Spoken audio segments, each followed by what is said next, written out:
say I'm crazy, I really don't care. That's my prerogative. They say I'm nasty, but I...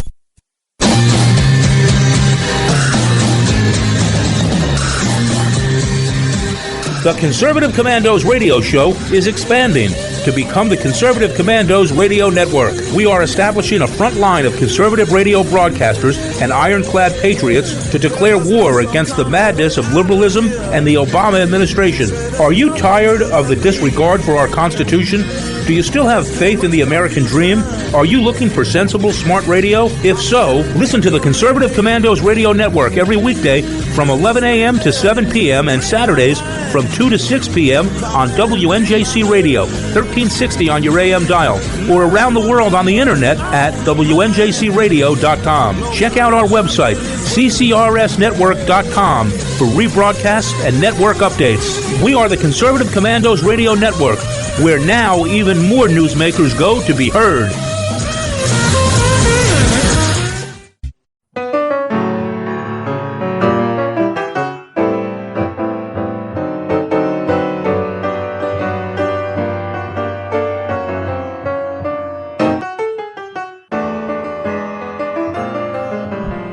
You're listening to The Howard Hyde Show on the Conservative Commandos Radio Network. From Los Angeles, California to Philadelphia, Pennsylvania, we are on AM 1360 WNJC. This is your weekly magazine to turn you into a citizen economist, an informed voter, never more to be a victim of charlatans, demagogues, and other politicians. Okay, we've got a great show for you today. You're going to want to stick around for this interview that we've got with Larry Greenfield. Let me introduce him very quickly. Larry Greenfield hails from Los Angeles and earned his BA at UC Berkeley in political science. UC Berkeley, sound familiar on this show?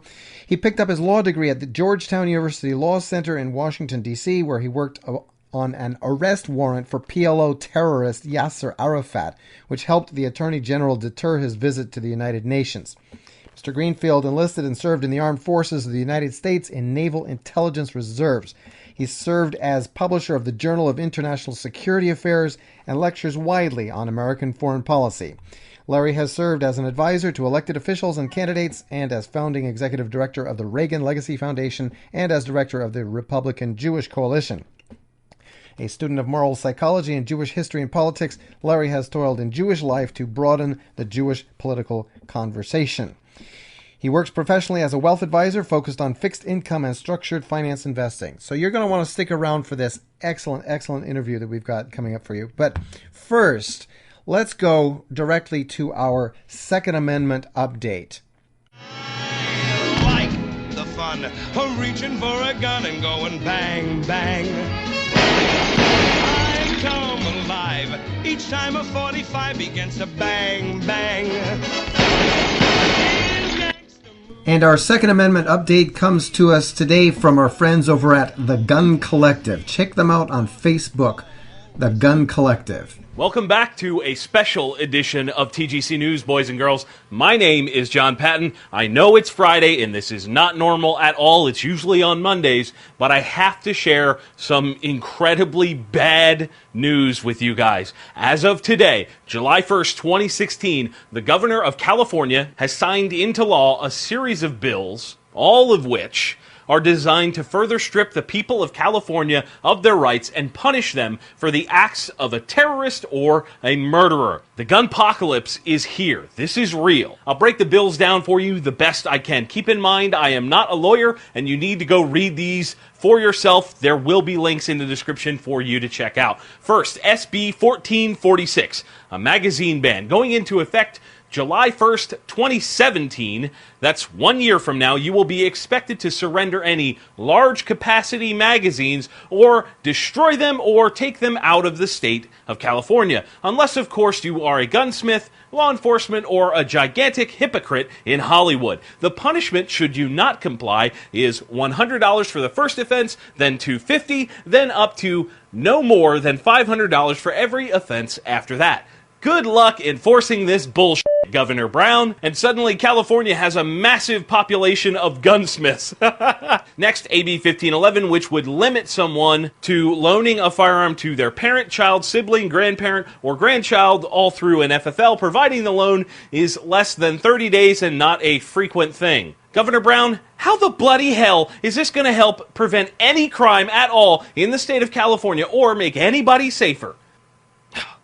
Then we have one of the most ridiculous things I've heard since the last time Kevin De Leon, the author of this, actually spoke. Say hello to SB 1235, the Ammunition Database Bill, otherwise known as the Safety for All Act. Starting July 1st, 2019, any person that is at least 18 years of age would be allowed to purchase ammunition if their info matches the automated firearm system or if you have a certificate of eligibility from the State Department of Justice. So, long story short, you're going to have to ask permission to purchase ammo in California when this goes into effect. There are tons of other little bits and pieces of this, but this is the most significant portion to note. An ammunition database. I really didn't think that was going to be a thing in my lifetime. And now for the worst part of it all. Yeah, it gets worse. AB 1135 and SB 880. They expand the definition of assault weapon to cover any semi-automatic firearm that does not have a permanently attached magazine. Yes,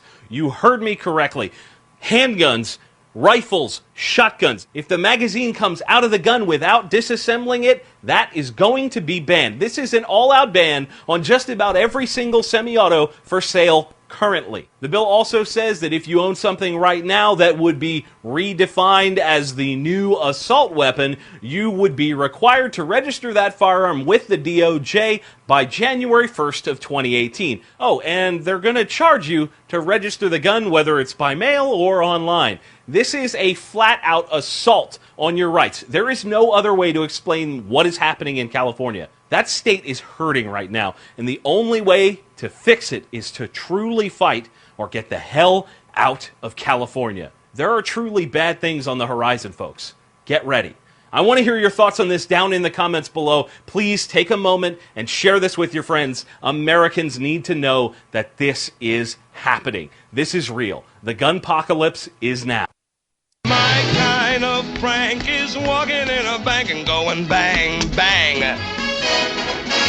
The ricochet, a bullet play a melody. Like Shotgun Sid and the Roscoe Kid, I'll be out to make history.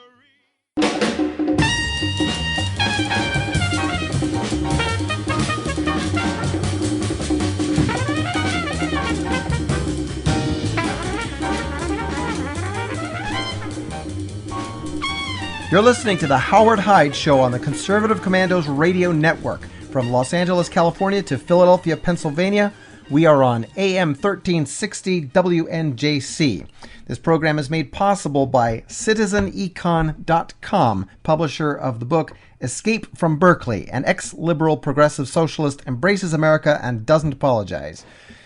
And please write to us at howard@citizenecon.com.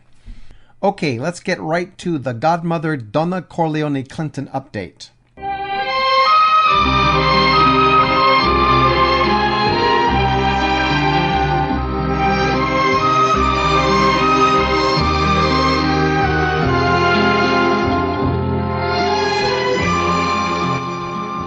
Today's Clinton update comes to us courtesy of the Wall Street Journal opinion page, June 29th. 2016, Clinton's Benghazi cover story. She wonders why she's so distrusted. Here's the reason. Democrats have succeeded in persuading the Washington press corps that what happened when 4 Americans died at Benghazi, Libya on September 11th, 2012 isn't a story. But the House report released Monday about that night and its aftermath contains details that ought to concern Americans who care about political accountability.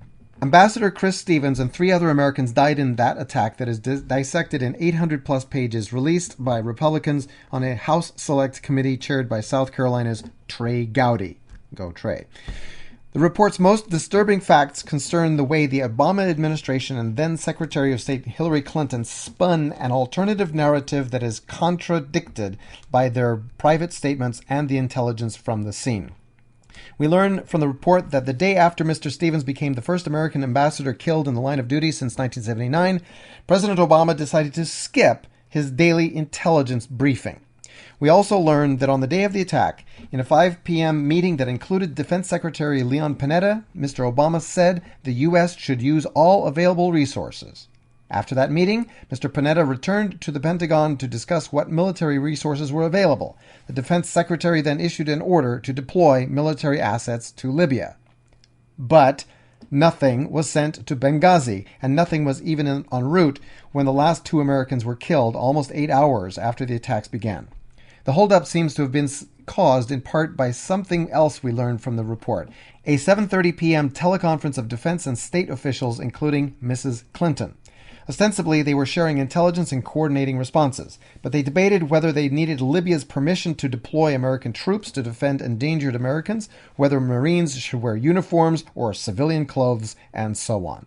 Even more telling, though there was no evidence linking the Benghazi attacks to a YouTube video mocking Islam, of the 10 action items from the notes of that meeting, 5 referred to the video. Mrs. Clinton referred to the video more than once in her public statements. At 10:08 p.m. on the night of the attack, she issued a public statement on Benghazi. Quote, "Some have sought to justify this vicious behavior as a response to inflammatory material posted on the internet. The United States deplores any intentional effort to denigrate the religious beliefs of others." Unquote. She repeated the point the next day at the State Department. But that's not what she was saying in private. On the night of the attack, at 6:49 p.m. Washington time, Mrs. Clinton called Libya's president to say the attack on the diplomatic compound in Benghazi was planned and that an Islamist terror group had claimed responsibility. A few hours later, she emailed her daughter that, quote, "an al-Qaeda-like group," unquote, was responsible.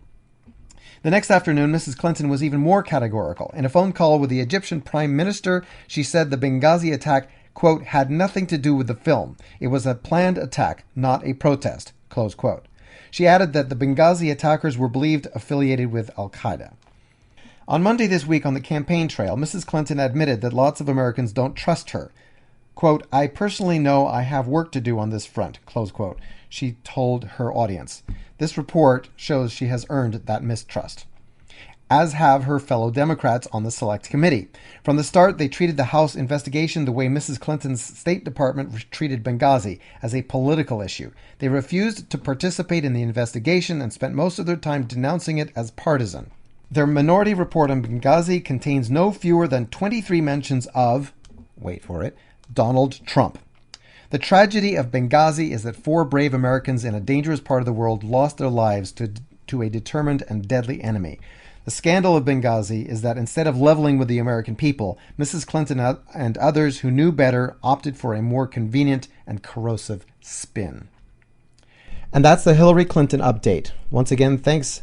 Wall Street Journal editorial page, review and outlook, June 29th.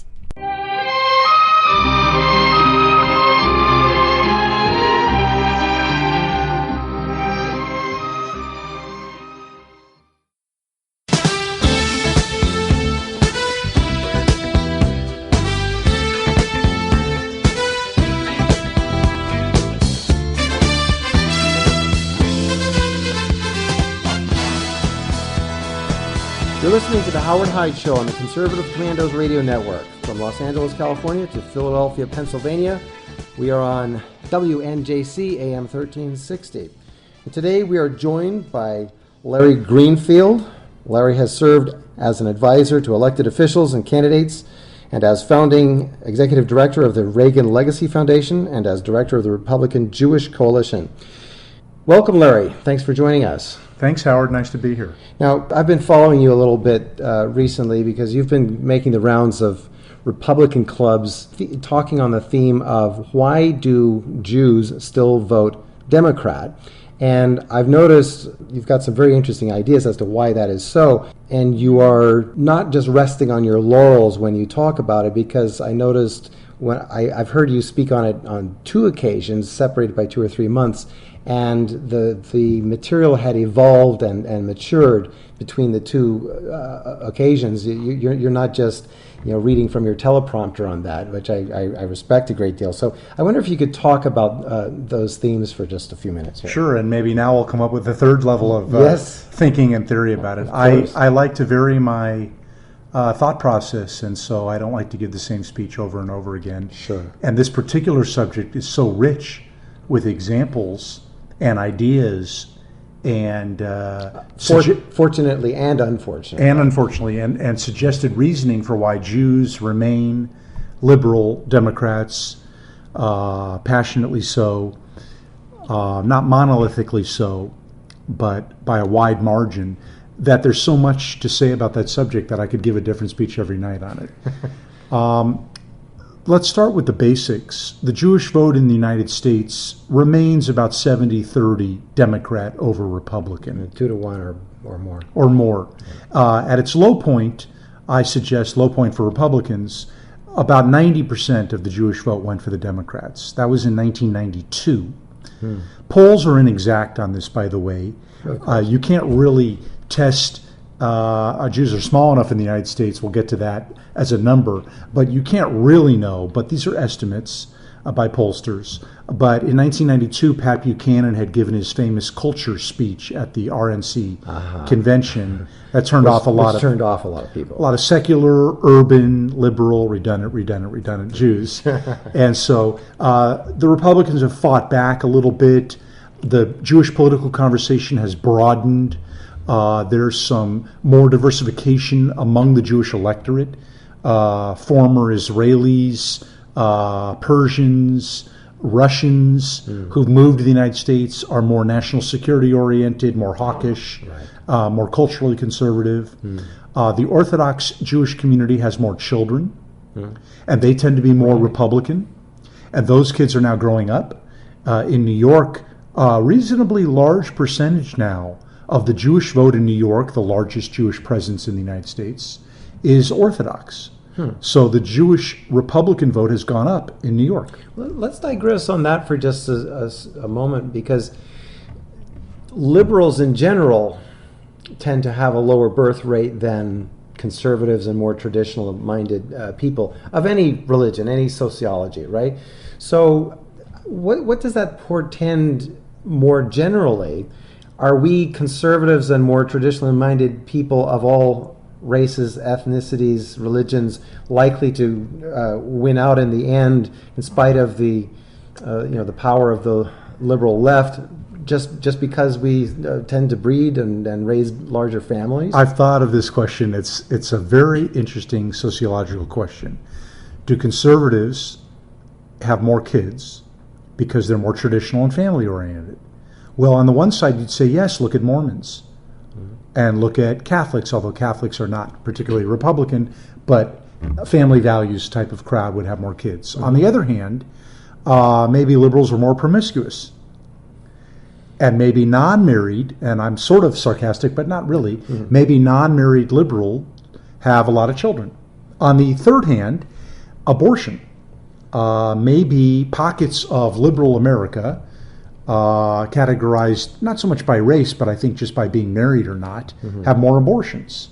If conservatives have less abortions, then there'll be more conservatives. Right. And on the fourth hand, maybe even if conservatives are having more kids, which is probably true in terms of like Orthodox Jews or Mormons or Catholics, those kids don't necessarily also become conservative. They tend to stray from the family traditional value, political association and identity. And that straying increases in proportion as they spend time in the orbit of the schools and universities that are run by the radical leftists and their Absolutely. power structure. Has anyone heard of conservative parents feeling tough news about their kid who wound up assimilating into a left-wing indoctrination camp called college? Yeah, particularly UC Berkeley, which you attended. You've got a degree from Berkeley in political science. Yes, go Bears. I share Go Bears. Cal background with you. Yep. Well, I didn't attend. I was not a Cal UC student. I grew up in the town in Berkeley. Even worse. Okay. Even worse. In the in the aftermath of all those upheavals of the '60s. Absolutely. But of course, even Berkeley High School was a mini UC Berkeley. Or a Absolutely. mini UC Berkeley in terms of the philosophy, the propaganda, Absolutely. the philosophical environment. You probably met the communist Ron Dellums on an occasion or two, as I did. Yes. Probably did. So we were talking about the young people, maybe they came from a conservative family, but if they get sucked into an environment like Berkeley, they're off into outer space. As a matter of fact, I did a radio show on someone else's program about 2 months ago, where there was something of a conference call. There were several people on the air simultaneously having this conversation, and when one of them, who had never met me before, learned that I came out of the Berkeley environment and I was writing about it, my book Escape from Berkeley, etc., she was almost in tears on the air because she's a conservative woman. Her daughter had wanted to go to Berkeley. The mother, did not want her daughter to go to Berkeley. Her daughter went to Berkeley and came back a zombie, leftist, mindless zombie with no particular marketable skills. And she felt that she'd lost her daughter to the radical left Marxist cult of Berkeley. Yes, she has. Yeah. And it's very sad, and it's going on all over America. And our youth are kidnapped by a very aggressive, very willful indoctrination program. Let's talk about that a little bit more after we quick break. You're listening to the Howard Hyde Show on the Conservative Commandos Radio Network. We're here with Larry Greenfield.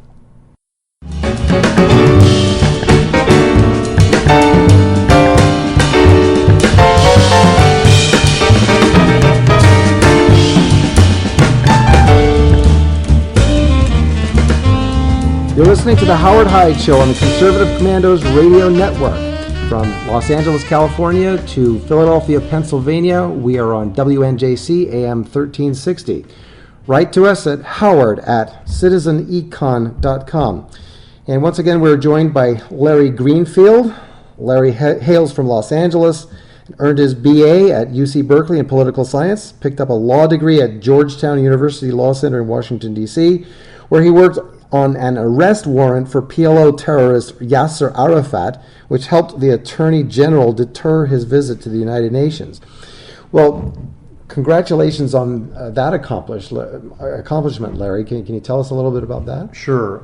Ed Meese was the Attorney General of the United States in the 1980s and was looking for a little support with some study and research on Yasser Arafat, who had actually ordered, we have the tape, he'd actually ordered the assassination of 2 U.S. diplomats in the Sudan, the ambassador and the charge d'affaires.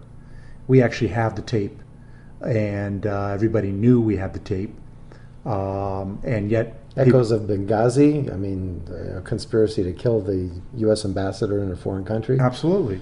Yeah. And Arafat had ordered the hit, and he was a terrorist, the godfather of modern terrorism. Why were we going to stand by and let him go to the UN in New York and speak? And what year was this? 86, 87. Oh, wow. Yeah, Okay. 85, 86, 87. All right. And he'd actually worn a holster and appeared at the UN and his terrorist garb. When he finally was that came, before or after before. before or after he won the Nobel Peace Prize? Oh, exactly. Well, he won the Peace Prize in '93, I guess, when he appeared on the lawn of Bill Clinton's White House and shook the hands of Yitzhak Rabin, I believe. And there was a famous scene where Arafat wanted to still wear his fatigues, his green outfit, and the Americans and the Israelis thought that was ridiculous and asked him not to, and at least put the gun down, which he finally did. Okay, so you see, so gun control works. There you go. But he remained a terrorist through and through, and peace process and peace signing on the White House lawn, the Oslo Accords or not, he died with the gun in his hand, and he remained a terrorist. You know, for those of us who are 40 or 50 or older, we know this story pretty well. But for the younger people who are listening here, whom I'm hoping above all to be able to reach a tiny proportion of. Can you just talk for a minute or two? Who was Yasser Arafat? For people who have no idea what that's all about. Right. The godfather of modern terrorism, a liar and a kleptocrat. He stole a couple $2 billion from his own Palestinian people. That's money from Europeans and Americans, which was supposed to go to help Palestinian children. It was all stolen. And he was a deceiver. When he signed the peace process, the accord with the Israelis, the very next day in Arabic he said, we'll take what we can get from negotiations, but we'll continue the war. The war being to end the presence of a Jewish state in the Middle East. So he was a longtime terrorist, founder and president of the PLO, Palestine Liberation Organization, the people responsible for Black September kidnappings and murders and hijackings and shooting down of airliners, and the murder of the Israeli athletes at the 1972 Munich Olympic Games. We're coming up on the Olympics this summer. Right. All these years later. Just a really bad guy, a deceiver. And most people knew he was a very, very bad guy, but the argument was, well, you make peace with your enemies, so let's sit down and talk to him, or let's support the Israelis sitting down and talking to him. Didn't we offer him about 90+% of what he was overtly demanding, and yet he turned around and refused it, and just for the sake of continuing the jihad, the intifada, the war against Israel? Yes, he could never accommodate an actual peace. He always was and only could be a violent revolutionary. Whatever he signed, he said, was like the Hudna in the Quran, was just a temporary ceasefire, was a deception and a pretense. He was irredeemably a terrorist and only saw his glory in leading his people in revolution, and unable ultimately to compromise and even accept 97% of what he putatively wanted, which was land and territory and independence for Palestinians. Some have said that he never missed an opportunity to miss an opportunity. Absolutely. Is that a fair That's appraisal? very fair about the Palestinians. The other quote that's often remarked upon is Golda Meir, the long ago Prime Minister of Israel, who said, when the Palestinians care about their children not being... when they care as much about their children as they do about killing ours, then we'll have peace. Yeah. Absolutely. Yeah, which I'm not holding my breath for. No, in fact, things have even coming around deteriorated since Arafat's time. Yeah. Now Hamas, a radical Islamist group, has taken over Palestinian society, thrown their enemies off of rooftops. I'm talking about Palestinians killing Palestinians. Right. Hamas killing Fatah, both in Gaza and in the West Bank. And you have a disunited Palestinian people, a violent one, which educates its citizenry for corruption and terrorism and hatred. And you don't have a peace partner for Israel. Can you explain the distinction between Hamas, Fatah, and Hezbollah? Yeah, Hezbollah is a Islamist group mostly associated with the Shiites and is based in Lebanon and now busy fighting in Syria on the side of Assad and Iran. Okay, so that's not a Palestinian group. Correct. Okay. It's an Islamist Shiite oriented. They've got 100,000 missiles in southern Lebanon that can now hit all of Israel. And they've launched wars in the past at Israel. Hamas is a Sunni Palestinian terror organization, and there are branches of it, Palestinian Islamic Jihad and other Palestinian terror groups, unassociated with Hezbollah. But now the Sunnis and the Shiites are actually coalescing a little bit. They're willing to join forces, as long as the against their common enemy, which is Israel. Absolutely. And the great Satan. Absolutely. And back to our original theme, well, why would Israelis even be negotiating with any of these groups? Yes. Why did they sit down and have an Oslo peace process? There was a great book written by a PhD named Levin, I'll think of his first name in a second, who described the Oslo syndrome, the never-ending dream of Israelis for peace, peace, peace, shalom, peace processes, peace rallies. Analogous to the Stockholm syndrome. Absolutely. The hostage syndrome. Right. The hostage psychology. And the psychology of Jews who continue to walk up to enemies who declare that we want to kill you all and pretend to make peace with you only to get more and more and more is, oh, well, we're a battered child. The only way we can stop is it must be our fault. If we just compromise, if we sacrifice land, if we give land, quote, for peace, meaning real territorial compromise, right, in order for what? Mere promises of peace with people who've never kept a promise. Somehow that's going to turn out into a nice, happy ending? And that ties in with the theme of the liberal leftist as a psychologically immature appeaser, damaged psyche, dreamer, utopian, self-negating, blame America first, blame Israel first. It's up to us to change. If only we compromise more. We're at fault. We're the one who started it. We're the one who's keeping it going. If only we show a nice side to ourselves. This is all left-wing psychology. Yeah, and it ties in also with my book, Escape from Berkeley, where I talk about the liberal left got overwhelmed by the radical left because they didn't have the cojones, the courage to stand up to that. We'll be right back. You're listening to the Howard Hyde Show on the Conservative Commandos Radio Network. We're here with Larry Greenfield.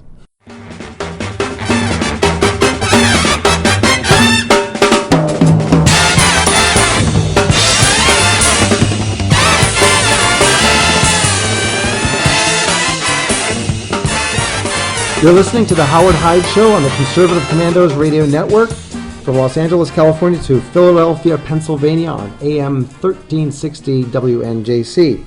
This program is made possible by CitizenEcon.com, publisher of the book Escape from Berkeley, an ex-liberal progressive socialist embraces America and doesn't apologize. And once again, we're joined by Larry Greenfield. Mr. Greenfield enlisted and served in the armed forces of the United States in Naval Intelligence Reserves. He served as publisher of the Journal of International Security Affairs and lectures widely on American foreign policy. And as we said earlier, Larry, you earned a BA at UC Berkeley in political science, and yet you're a conservative. How did you manage to go through that environment and come out the way you are? Well, what doesn't break us makes us stronger. Aha. They were marching through the streets when Ronald Reagan was elected in 1980, calling him Ronald Ray Gun. That's one of the nicer terms that they used for him. Yeah. And they were pretty hostile to America and Israel, by then already two of my favorite countries. Yeah. And I thought, well, they're pretty irrational. They're not serious-minded. They're just venting and ranting. And my relationship with the left deteriorated basically from day one. You were able to see through all of that. So many of our young people go there and they get swept up at like inductees into a cult. They lose their. I don't really mind the idealistic heart. I actually remember 70s folk songs. Oh, sure. And I think there's a beauty to all we are saying is give peace a chance. I really don't mind a sort of sweet-natured. I'm from California. I mean, every day. Yeah, we love Bob Dylan and Joan Baez and Cat Stevens and all that stuff. I have even John Lennon. I love the music. I've moved into vegetarianism myself. I have a sort of respect for all things on the planet. I understand some of the sentiments and the color and the spirit and the hopes of a liberal mind and even a sort of left of center heart. But they forgot the whole right-wing brain. Not just do we care, but what works. They forgot about applying principles. They forgot about learning lessons of history. They forgot about consequences. Okay, you tried to make peace with Hitler. You had appeasement. How did that go? How did that go? You had a piece of paper, a peace for all time. I mean, are you going to learn anything in life?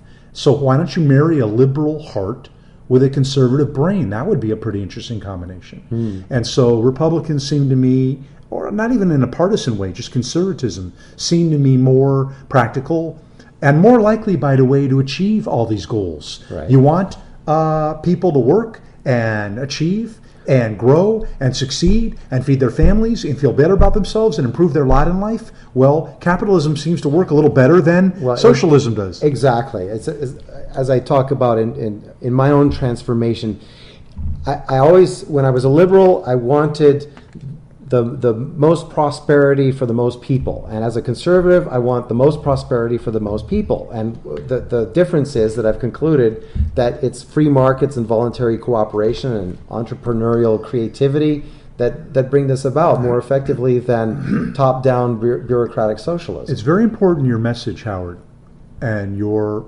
relationship to understanding the liberal mind. There was a famous New York writer, was it Lionel Trilling, that called it the liberal imagination. That's a famous phrase. This sort of idealistic, idea.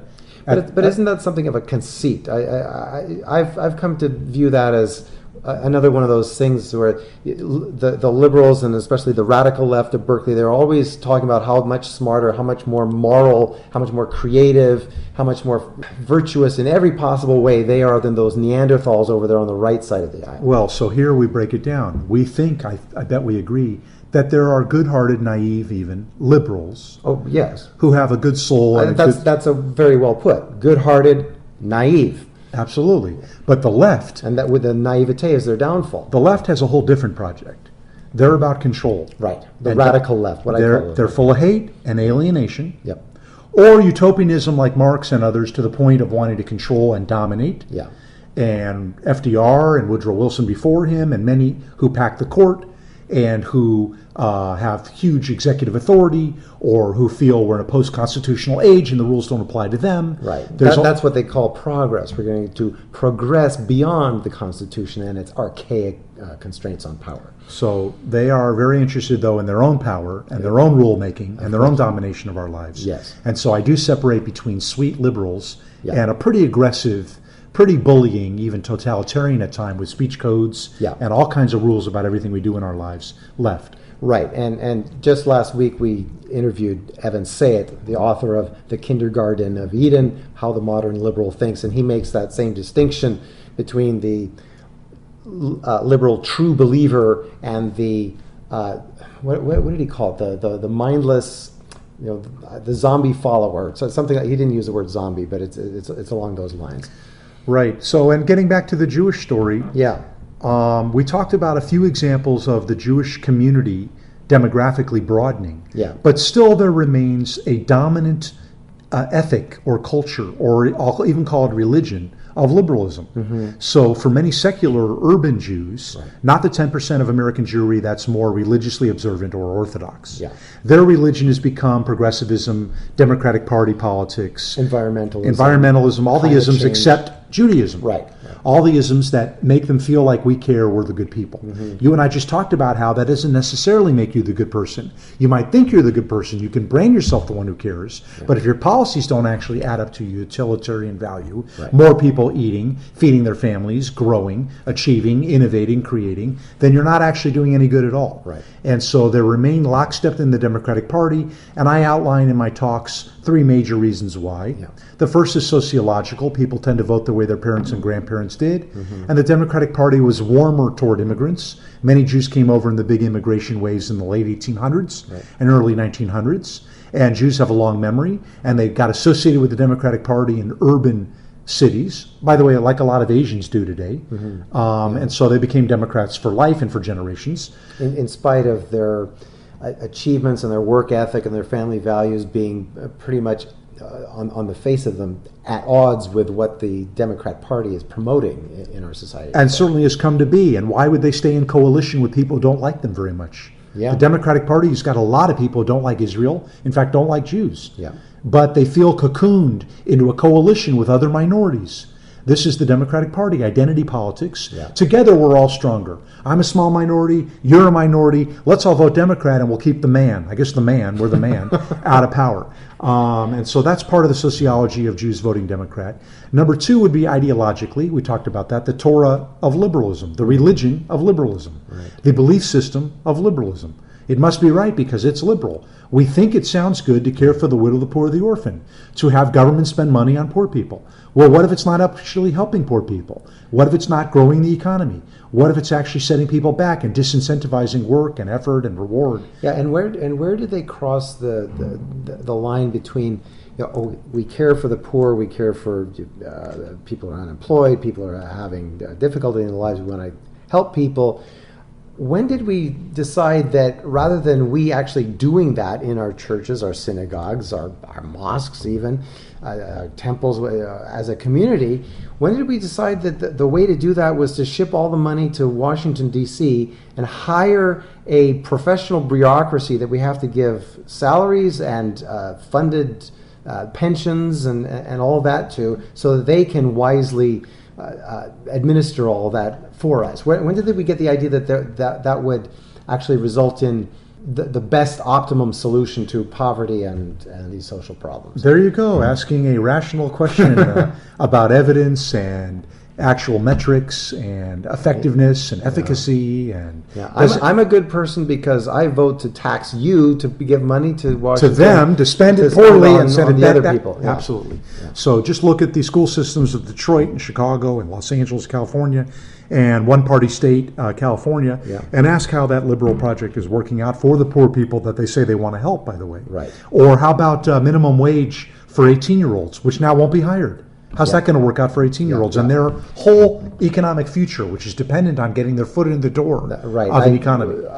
My phrase was, minimum wage laws take a baseball bat to the kneecaps of any young person trying to get that first step on the economic ladder. Absolutely. Minimum wage, minimal jobs. Yeah. And then the third area, so we talked about sociology of the Jews, voting the way their grandma and grandpa did, stitched into a Democratic Party coalition politics. Mm-hmm. We talked about the ideology of liberalism. It feels good. It sounds good. I'm the person who cares. Our religion teaches us to care. Yeah. I don't know too much about the Bible. I don't know too much about the Talmud. I don't know too much about the Torah. I don't know too much about the laws and observance and ritual. I don't know too much about synagogue and doing things, sort of self-starting to help people. Mm-hmm. I do know that it sounds good to say I'm a Democrat, I care, and the Republicans are mean. Yeah. And then the third area of sort of Jewish liberal rootedness is theological, a fear of the cross. Yes. Many Jews and others have associated the Republican Party with the Christian Party, still more traditional and more religious and observant. In the sense of medieval Europe, perhaps? Yes, and they're afraid of anti-Semitism, which they paint, by the way, wrongly as just on the right, when we know today's anti-Semitism is very much on the left. Yeah.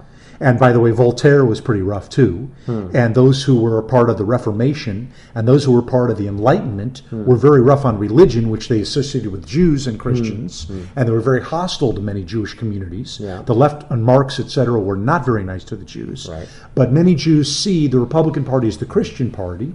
And they're afraid of Christians, still in their memory bank, over what happened 2,000 years ago in Europe, that some in the church, through anti-Semitism, proved the truth of the coming of the Messiah by the suffering of those, namely Jews, who did not accept the Messiah. Yeah. So they were very happy to see Jewish suffering in Europe in some church communities, in the early Middle Ages. Right. How they've translated that against the Christian community of America, which is vociferously pro-Jewish. Well, yeah, that's what I was about to and pro-Israel. If I could paraphrase Dennis Prager, Michael Medved, Mark Levin, all the Jewish conservative radio hosts and commentators, combined, aggregate them together, I think they would say that Jews in particular, Jews in America and Israel in particular, has no better friend in the world than conservative Republicans and evangelical Christians. Would you agree with that? Yes, and it's not even just that they're the friend; they're the leaders of the pro-Israel movement. Yes, there are many more Zionist Christians. No better friend. There are many more Zionist Christians than there are even Jews in the world. So they're the leaders of the pro-Israelism in the United States. Yeah, so there are congressmen and senators from districts which have no Jews at all. And they're not doing it to pander for Jewish money or Jewish votes. Yes. They're actually doing it being supporting Israel and the American-Israel alliance, special relationship, strategic, moral, military, trade, political, diplomatic relationship for the most noble reason of all. Their finger's not in the wind. They're unmovable. They cite Genesis 12:3. I will bless those that bless you and curse those that curse you. That's a pretty reliable friend. Yeah. You're listening to the Howard Hyde Show on the Conservative Commandos Radio Network. We're talking to Larry Greenfield.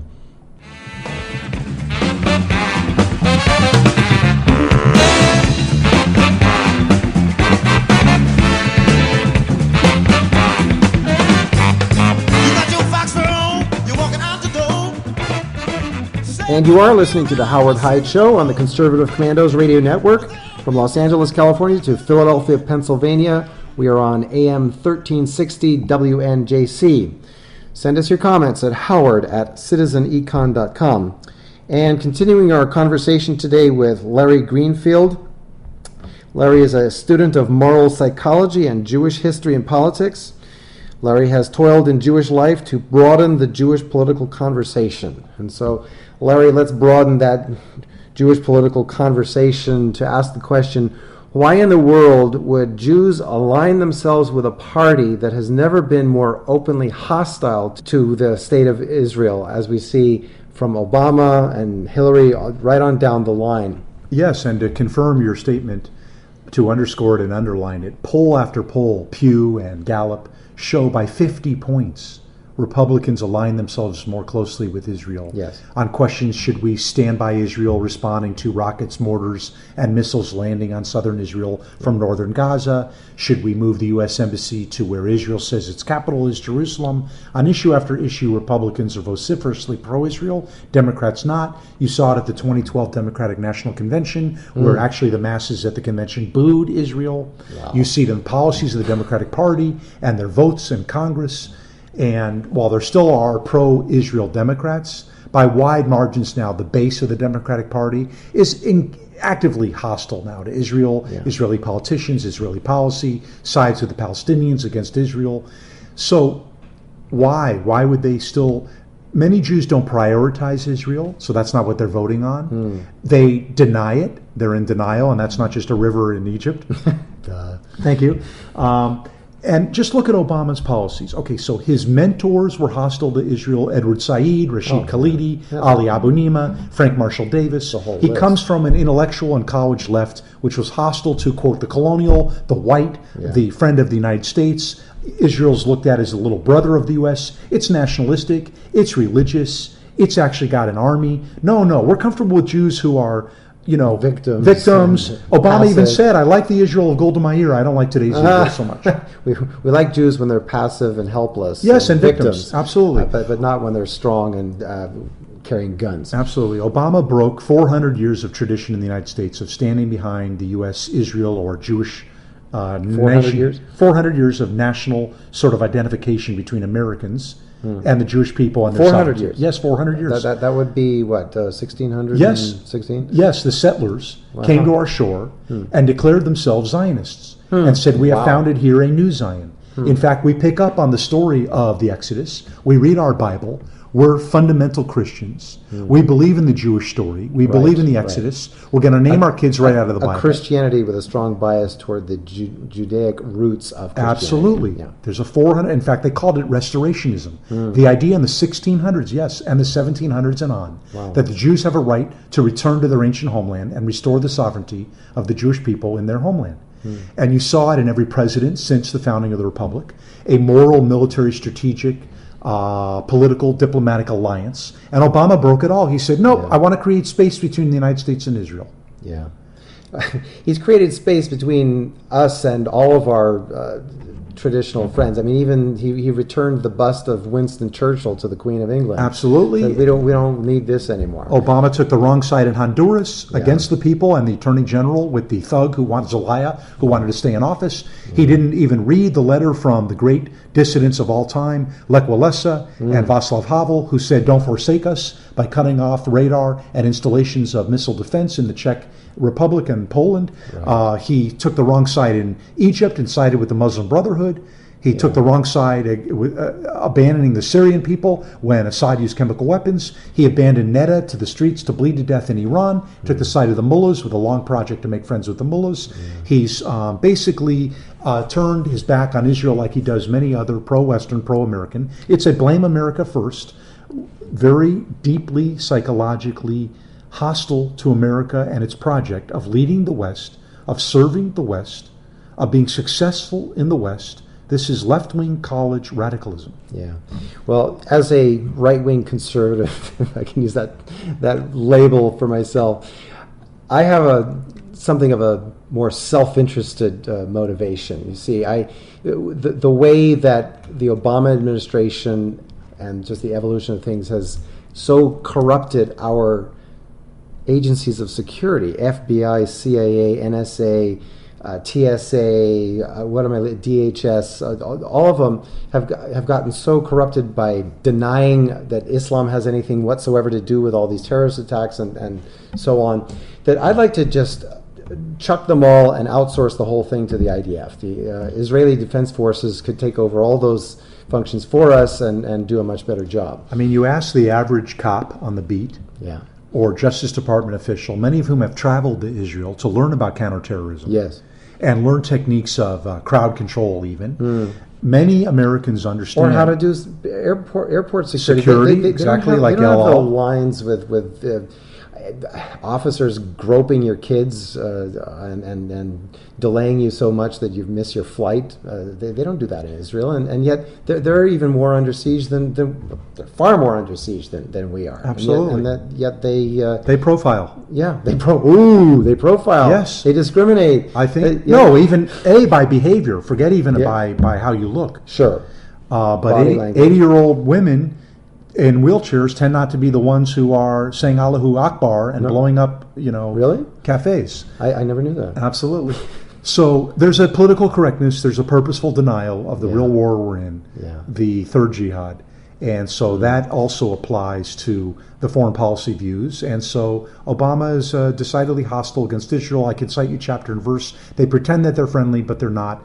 And they were aggressive against Israel's position. They thought they could stop jihad, by the way, against the West if they put pressure on Israel and somehow solve the problem of the Israeli-Palestinian conflict, which has been going on forever and will go on forever until the Palestinians reform and create a democratic, real, legit partner for Israel. But of course, they got that which is not in their DNA. No, until they have a liberalization and democratization in the Arab world, they won't be a legitimate peace partner. Obama got that 180 degrees wrong. It's solving the jihad and putting removing the pressure on the Palestinians to be even more contentious and terroristic. Then you'll have a chance at Israeli-Palestinian peace. But the Palestinians saw Obama put pressure on Israel over the building of second-story apartment buildings, and they said, aha, we don't have to have a peace process with the Israelis. It was completely counterproductive. Obama could never have achieved peace for the West and Israel vis-a-vis the Palestinians while he kept beating up on Israel. He didn't understand that. Larry Greenfield, thanks so much for being with us today. You're listening to the Howard Hyde Show on the Conservative Commandos Radio Network. Larry, give us your last word on this conversation. Well, on a happy topic, Mr. Obama will graciously, I assume, accept the constitutional limitations on his being in power. That may be a leap of faith. And I don't know what the Democratic Party is going to be, but it's not the party of Scoop Jackson and JFK and Joe Lieberman, who was thrown virtually out of the Democratic Party. He was thrown out of the party before his term would have been up. Absolutely. Had he been elected. We've talked about that. Thanks so much. You bet.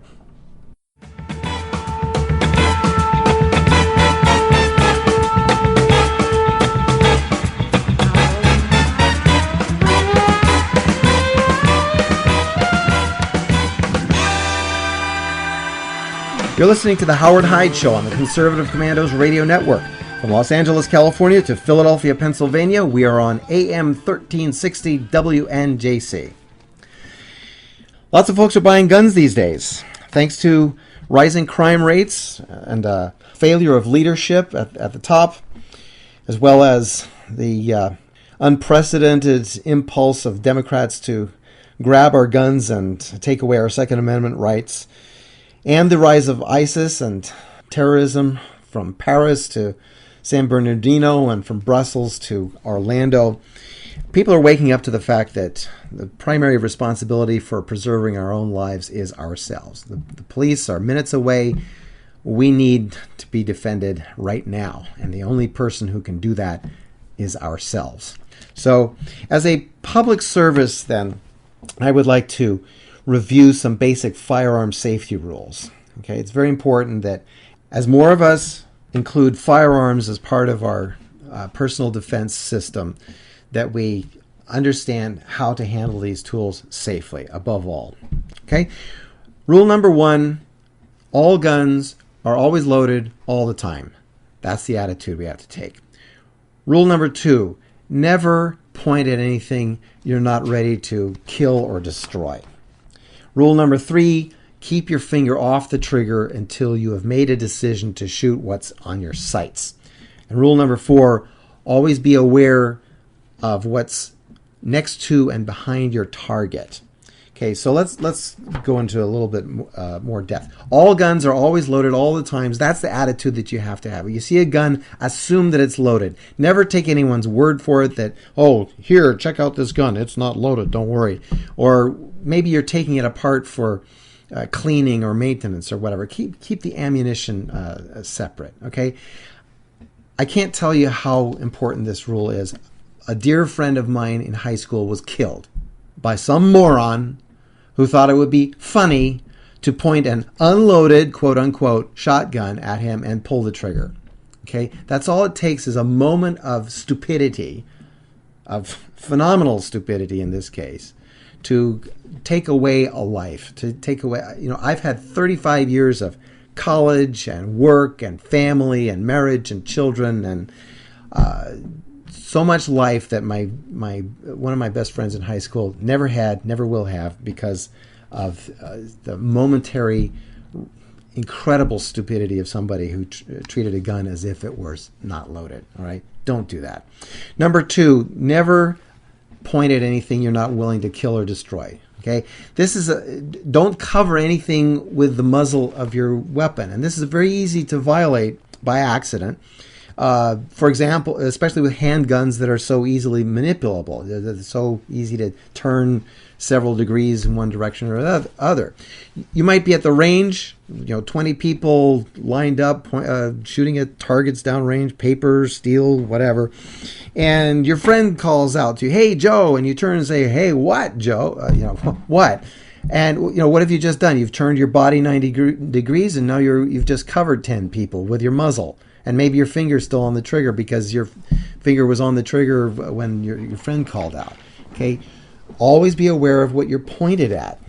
Okay, don't point at anything that you don't intend to kill or destroy. Right?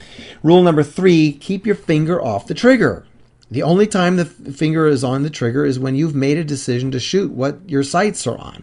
So you should be on your sights, on your target, and having made a decision to shoot. You don't walk around with a gun in your hand and your finger on the trigger.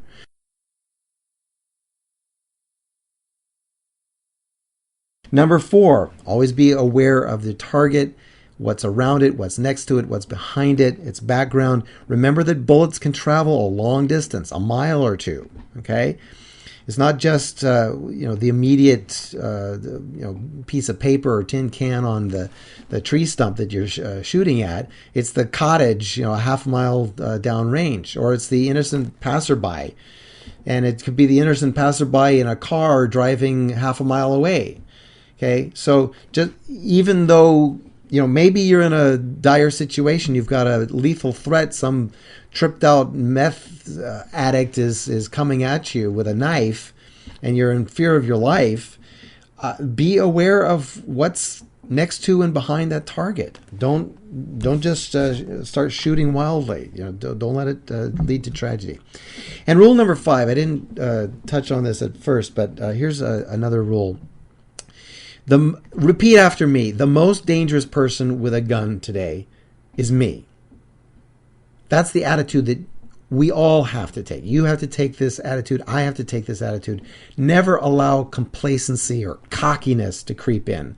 Oh, I've been around guns my whole life. Or now that I've had this training, now that I've had this practice, I'm comfortable, so I don't have to pay as much attention to the safety rules. Like heck you don't. There's been too many stories of professionals, people who've been around guns for decades, having that momentary negligence, that moment of inattention that led to tragedy. Okay? So the most dangerous person with a gun today is me. That's the attitude that you have to take. All right, so get your guns, defend your constitutional rights. Above all, be safe. God bless America. You're listening to The Howard Hyde Show on the Conservative Commandos Radio Network. Please visit us at www.citizenecon.com. The book is Escape from Berkeley, an ex-liberal progressive socialist embraces America and doesn't apologize. Write to me at howard@citizenecon.com. We'll see you next time.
The Conservative Commandos radio show is expanding to become the Conservative Commandos radio network. We are establishing a front line of conservative radio broadcasters and ironclad patriots to declare war against the madness of liberalism and the Obama administration. Are you tired of the disregard for our Constitution? Do you still have faith in the American dream? Are you looking for sensible, smart radio? If so, listen to the Conservative Commandos radio network every weekday from 11 a.m. to 7 p.m. and Saturdays from 2 to 6 p.m. on WNJC Radio, 1360 on your AM dial, or around the world on the internet at WNJCradio.com. Check out our website, ccrsnetwork.com, for rebroadcasts and network updates. We are the Conservative Commandos Radio Network, where now even more newsmakers go to be heard.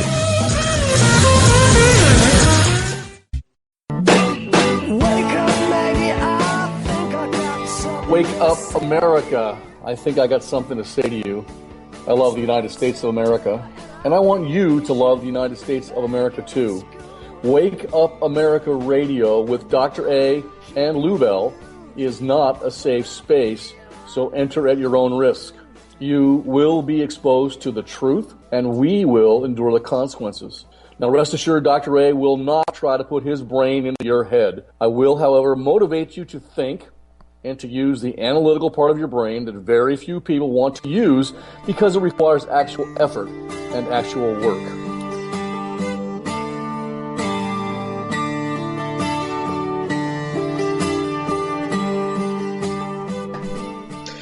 Welcome, everybody, to Wake Up America Radio with Dr. A. And by the way, Lou Esposito is on the line. Those of you listening know she is the producer of the show, my sidekick, and I've given her the honorary tactical call sign of a naval aviator, Wench. And you've relegated me to a by the way. By the way. By the way.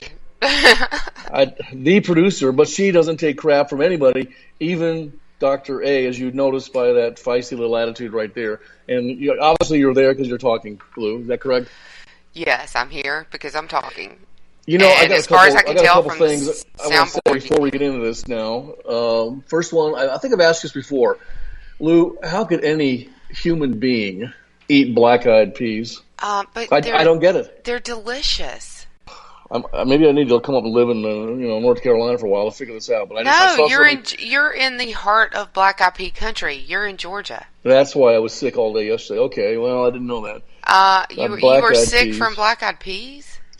I had a soup at Carrabba's that they something with sausage, and I took a couple bites. I said, "Are there black-eyed peas in the soup?" She goes, "Well, of course." I said, "Oh my gosh!" I couldn't believe she duped me into eating black-eyed peas. And then I finished the bowl and I was fine. But I can't imagine somebody having to be duped into eating black-eyed peas. Well, Southern California surfer boys have to be duped into eating anything but stuff from Southern California. But it ended up being okay. I just wanted you to know that. But I didn't understand black-eyed peas from the beginning. But here's the other thing I want to talk about before we get into this. It's kind of like a special 4th of July edition as well as analyzing the presidency. You know, we started this program because we both knew that there are indeed people out in America who have received a college degree from Cornell University, and we decided that it was up to us to properly educate these poor souls. Isn't that correct, Lou? Well, yeah, but not everybody that got their degree at Cornell is brainwashed. Name one. Stacey Lennox. She's got a good head on her Stacey was shoulders. a Cornell chick? Yeah, you did. Of course, that'll amuse Tina Dillingham and her husband there. What's his name? Slickery Trigger. Yeah, Slickery Trigger. Yeah, that'll amuse him. Let me just, before we get into analyzing two of your favorite presidents with that model that I introduced last week of presidential leadership and performance, I'm going to analyze Ronald Reagan for you and Bill Clinton. Yeah, right, because who's been in the news lately. He's been in the news lately for a pejorative reason. We'll talk about that. But here's what I'm going to tell the listeners out there. You must refuse to celebrate the 4th of July. The 4th of July, folks, is not a holiday, any more so than is the 5th of July. They are dates on the calendar. The holiday we celebrate, which falls on the 4th day of July, is American Independence Day. Independence Day is the holiday. Yet over the years, we've become conditioned to drop the name and instead refer to the date. Is it small? Is it subtle? Yes, on both counts. But is it petty? Absolutely not. We live in a nation, Lou, wherein our leadership, meaning Barack Hussein Obama, just changed the oath of allegiance for legal immigrants to our nation that they must take so as to exclude the former requirement to pledge to defend the United States of America. We live in a nation where our leader, the President of the United States, the Commander-in-Chief, while standing on foreign soil, repeatedly apologizes for our nation's behavior and calls America, and by proxy folks, Americans, arrogant, where our countrymen plead for assistance to our leaders to come save their lives and protect them, give them security, but instead are left to fend for themselves or perish. We are currently being led by individuals for whom our sense of national pride is foolishness, and the acknowledgement of American exceptionalism is viewed as a delusion of imperialistic grandeur. How dare we think that we're better than anybody else? Well, you know what, folks? We are. America-hating globalists, many of whom call America their home, would just love to see certain memories fade, certain attitudes dumbed down, and certain practices inside of our country ceased to exist.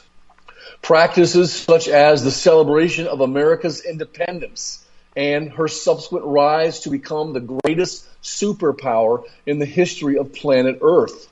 They'd prefer to see America descend. That's their preference. Not continue to ascend, and by just about any objective observation or standard. For the past 7.5 years, that's what America has been doing under Barack Hussein Obama in the White House. We've been descending. These globalists would love to see us forever say and celebrate the 4th of July with as little or no reference to exactly what we're celebrating on that date as is possible. They'd like to see the words and memories scrubbed from our history books, not taught in our classrooms and schools, dropped from the public conscience. And in these efforts, they are in many ways right now, Lou, succeeding. We, true American patriots who actually love this country and what the Founding Fathers gave us as far as values and principles, we must be the ones to turn it around, to stand up with courage and conviction and defend the Founding Fathers' creation. Therefore, I'd like to challenge you patriots, you true American patriots, this year and every year thereafter, to begin referring to this holiday by its correct name, Independence Day. That's not just a movie with Will Smith. Many men and women, better than you or me, sacrificed all to gain this nation's independence from the crown. There's a sequel to that movie, by the way. I heard it stinks. Well, there's a new sequel. Of course it stinks. It's a sequel. Well, I think there's only been one sequel. Well, 2 sequels that were any good. The Star Wars sequels are pretty good. Godfather's sequel, the second one's pretty good. You know what? Again, many men and women better than you and me sacrificed their all to gain this nation's independence from Great Britain and the Crown, King George III. Let's honor their memory and the glorious gift of liberty, of freedom they bestowed upon us. A gift, folks, that is still giving some 240 years later by referring to this holiday by its proper name, America's Independence Day. After all, we don't say Merry 25th of December, do we, Lou? Not yet, but it might be on its way. Oh, my goodness. You know what? The Declaration of Independence, folks, is the statement adopted by the Second Continental Congress, who were meeting in Philadelphia, Pennsylvania. It was a letter adopted to King on July George. 4th, 1776. Would you say it again, Lou? It was basically a letter to King George. It really was. Wow. What it did was it announced that the 13 colonies were free.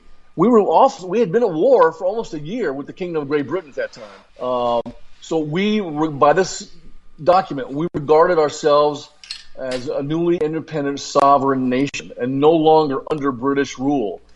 Instead, the colonies formed this new nation, the United States of America. John Adams, our second president, was a leader in pushing for independence, which actually passed on July 2nd in that Second Continental Congress with no opposing votes cast. Committee 5 had already drafted the formal declaration to be ready when Congress voted on independence. The term Declaration of Independence is not used in the document itself.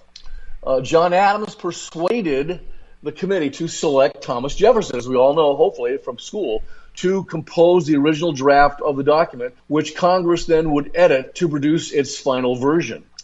The Declaration, people, was ultimately a formal explanation of why Congress had voted on July 2nd to declare independence from Great Britain, and again, more than a year after the outbreak of the American Revolutionary War. The next day, July 3rd, John Adams wrote to his wife, Abigail Adams.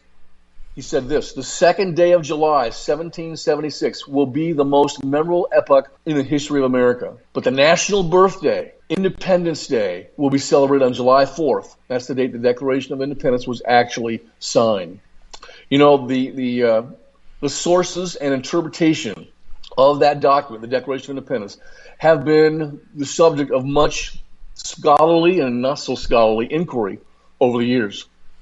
The Declaration justified the independence of the United States by listing our colonial grievances against King George III, the tyrant that ruled, and by asserting certain, how should I put this, natural and legal rights, including what John Locke taught us, your favorite philosopher, the right of revolution, the right to revolt, people. We still today have that right to revolt against a government that engaged in usurpations of our freedom and liberty, chips away at us. They're doing it right now, people.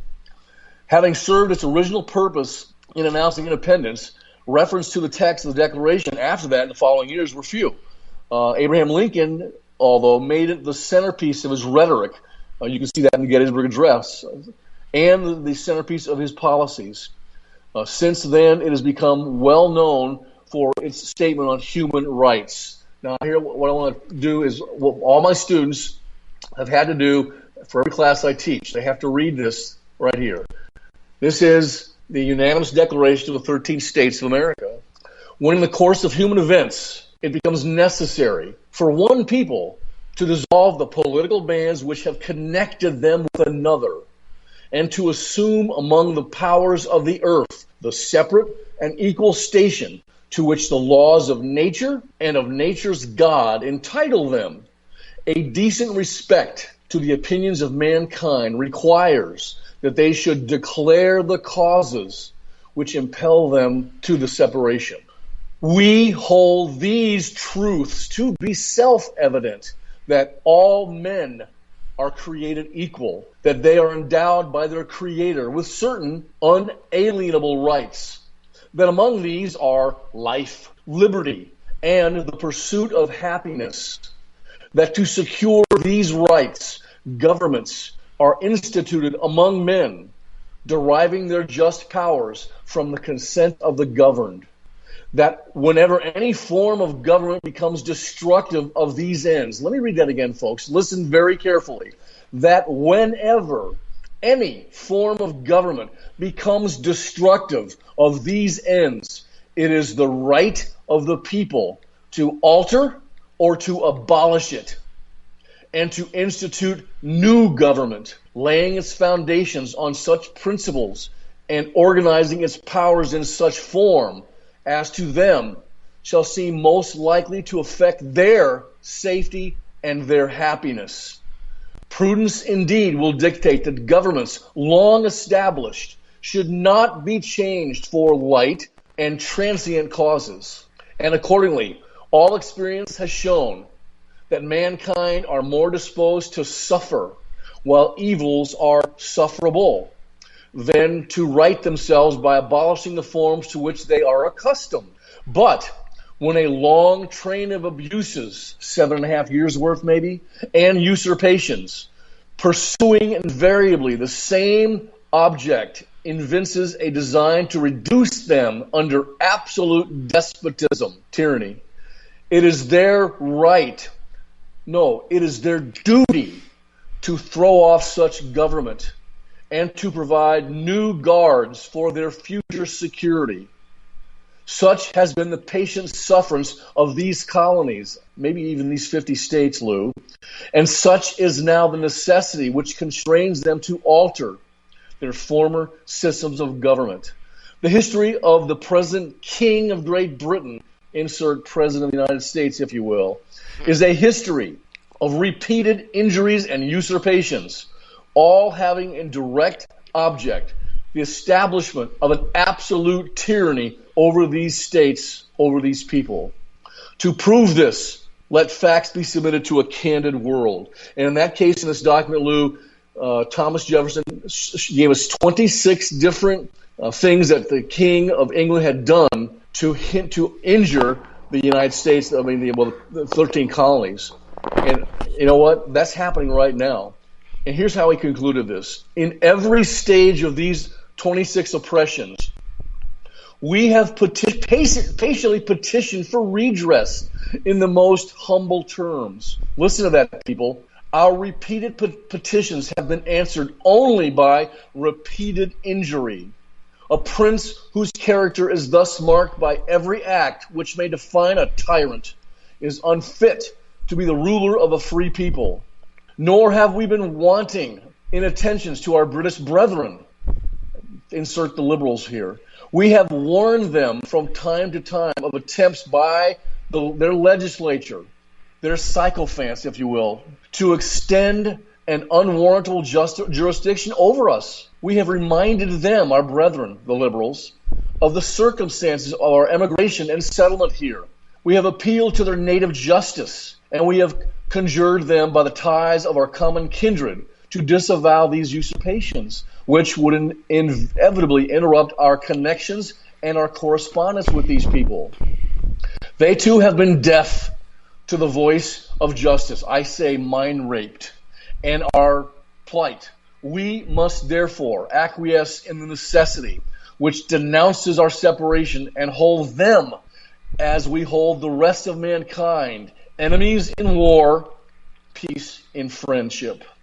We therefore, the representatives of the United States of America, I insert true American patriots here, in General Congress assembled, appealing to the supreme judge of the world for the vicissitude of our intentions, do in the name and by authority of the good people of the colonies, I insert United States of America, solemnly publish and declare that these united colonies are, and of right ought to be, free and independent states, that they are absolved from all allegiance to the British Crown. How about the Democratic Party, the cultural Marxists?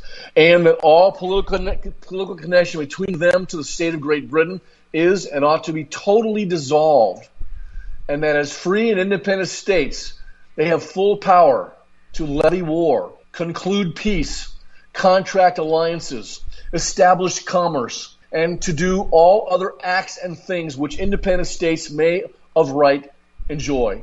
And the support of this declaration, with a firm reliance on the protection of divine providence, we mutually pledge to each other our lives, our fortunes, and our sacred honor.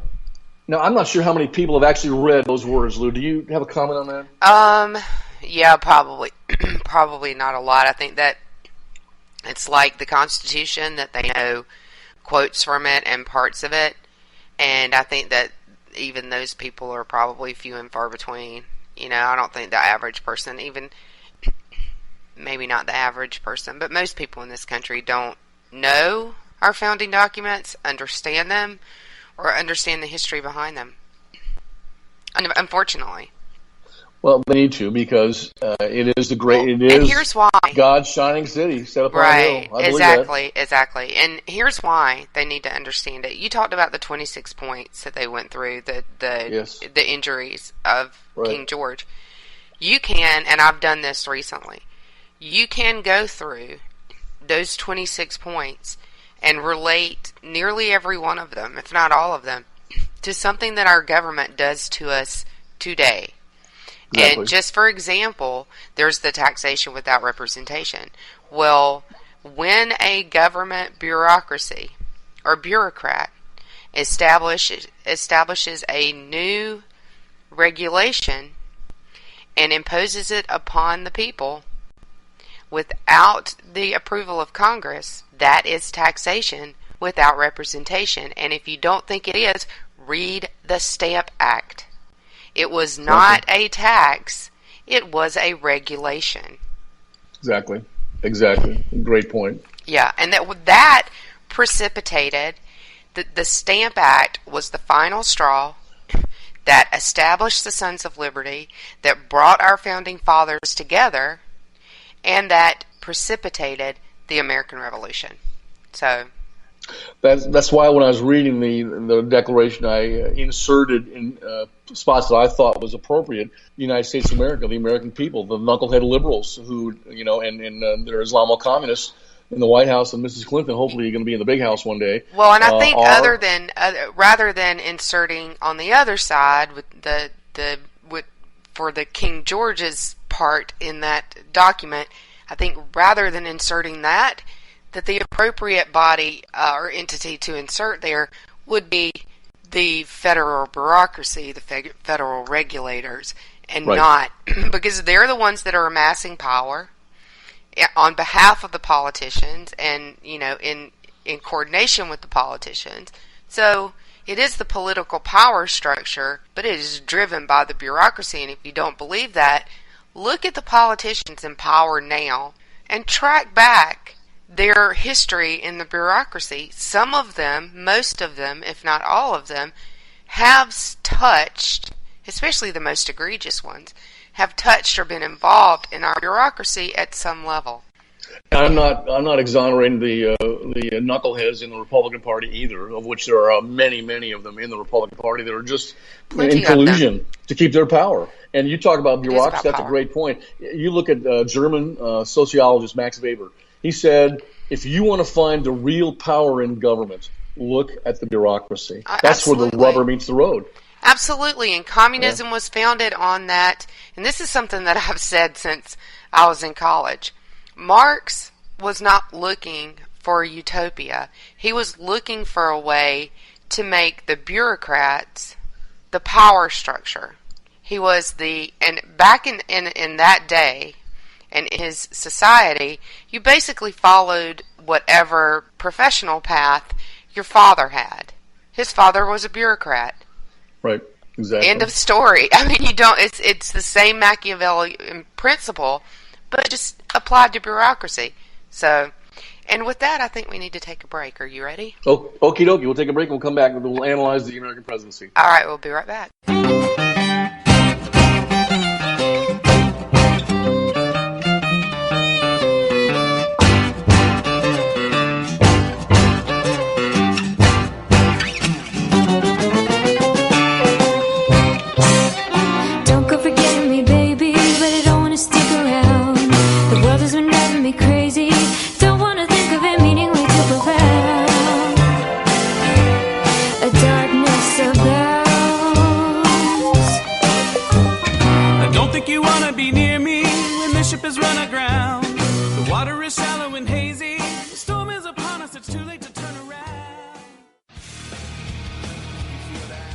This is JD. And this is Stacy. Join us Tuesday nights, 10 p.m. Eastern, for Game On. Remember, lock up the children and the old folks. Game On, the home of conservative conservatism. Where no one is safe, no one is spared, not even the hosts. Oh, that was supposed to be a spin cycle. I'm sorry. Yeah, that's okay. We love you anyway. Right round, baby. Self-monitoring Ebola radio strikes again. Anyway. Anybody see the host monkey? Where's the host monkey? Where's the host monkey? For God's sake, I need an antidote. Just do your rant. Let's pop out of the segment. Find us on Twitter at JD and Stacy. You're listening to K98Talk.com. I've seen this happen before. And there's a full moon out tonight. I'm a fool, but you can't fool me twice. I wear my secret deception just like a disguise. When I reveal myself in the light, stick around and you might pay the price. Enough with the questions, it's time that we said our goodbyes. I knew that this wouldn't be easy. Try not to tie it down. Now nothing you say can appease me. If you wanted to go, then you would have been gone before now. The darkness abounds.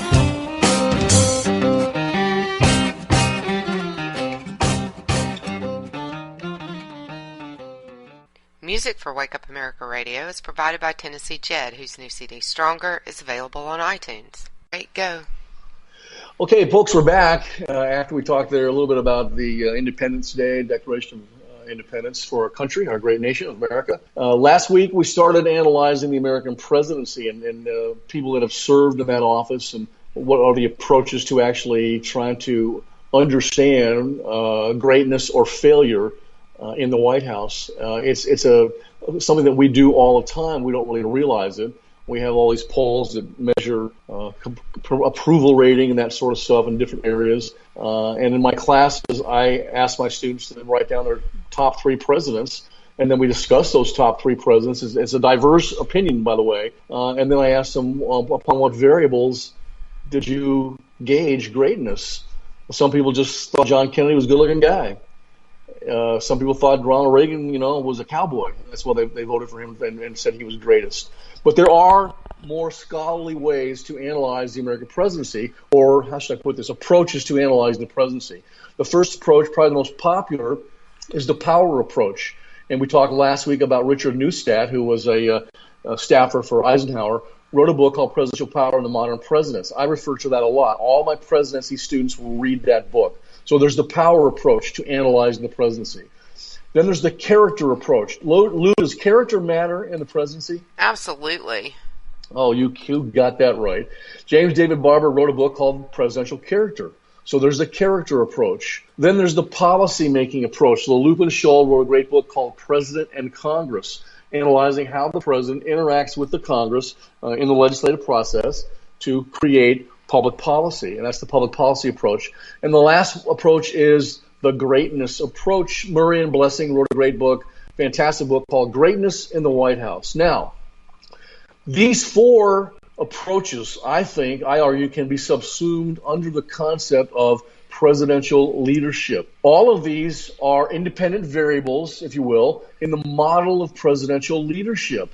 I would say also included in this model should be things like political leadership, foreign policy leadership, impact on history, domestic policy leadership.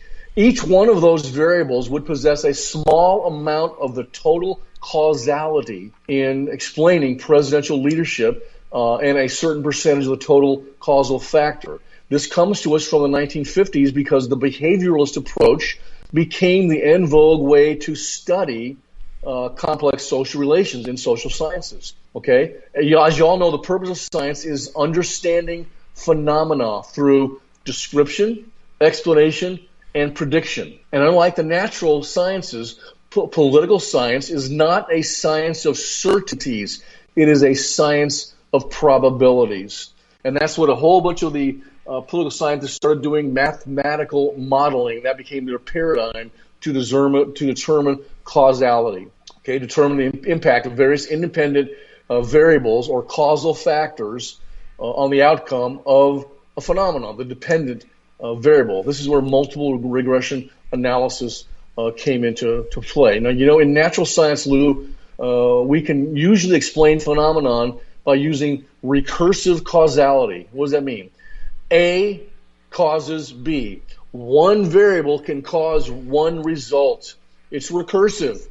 But in complex social relations, causality is never recursive. It's non-recursive relationships. There are many different reasons or variables why you ended up with the result that you ended up with. A fully specified model would have, I don't know how many different variables. I have no idea.